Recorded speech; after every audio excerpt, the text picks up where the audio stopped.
sold, traded, or cashed out the crypto world. The IRS wants to know about it, but how do you claim virtual money? I am joined now by David Peters, a financial advisor and CPA. David, thanks so much for being with us. Thank you for having me. All right, let's get started. So how do you claim cryptocurrency?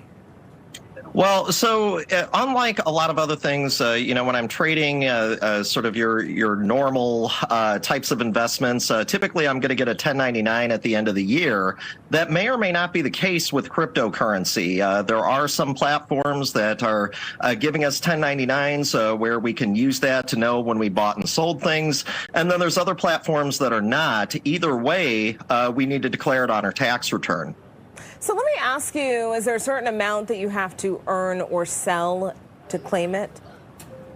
No, I mean, when it comes to making trades, and so if I bought cryptocurrency, I turn around and I sold it, there's no de minimis. So I'm gonna declare it on my Schedule D the same way that I would with the stocks that I traded throughout the year. So you declare it all, even if you don't receive a 1099 for the company. What type of problem or challenge does that create for folks?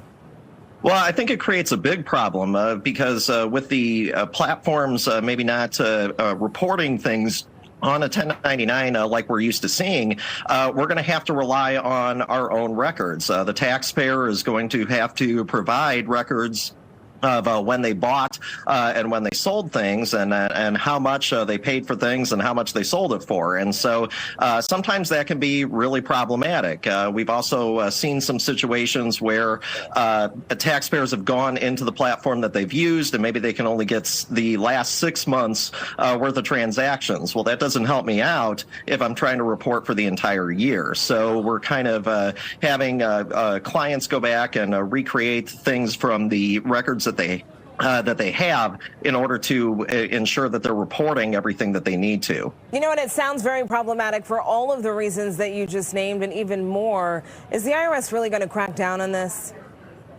I think that they are, and it's already on the radar screen. One of the things that you may have noticed is that on the top of your income tax return, there's a checkbox where you have to declare whether or not you have done things like sold cryptocurrency, and so that you have to declare what you've done with digital assets. So it's definitely on the radar screen because they're making you check a box at the top of the tax return saying that you have been involved in trading these things. And so certainly it's on the radar screen. I think that regulation is a big deal, and it is certainly something that we're going to see more of going forward.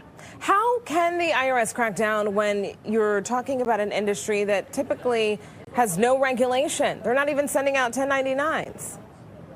Well, I think that that is really what everybody is waiting to see is how exactly they're going to go about increasing the reporting and increasing the transparency. And I think that that's the part that we're all kind of interested in, at least for the clients that are out there that are doing things with digital assets, things like NFTs, Bitcoin, cryptocurrency. The big thing to remember is that we need to keep good records, because the IRS puts it on the taxpayer to maintain those records and to produce those records in the case that they get a letter or something gets questioned. How do investors know legit sites when it comes to cryptocurrency? I think that is really tough right now. I think that especially with some of the fraud that we have been seeing over the last year or so, I think that is really difficult. What I would just advise, and what I have been advising people is to talk to financial professionals, talk to CPAs, talk to financial advisors about what they're doing with cryptocurrency, and just make sure that you're telling them that information, because I think that sometimes people get out there and they don't really know what they're getting into, and we just want to make sure that people know what they're putting their money in. All right, David Peters, financial advisor and CPA, thank you so much. We appreciate it.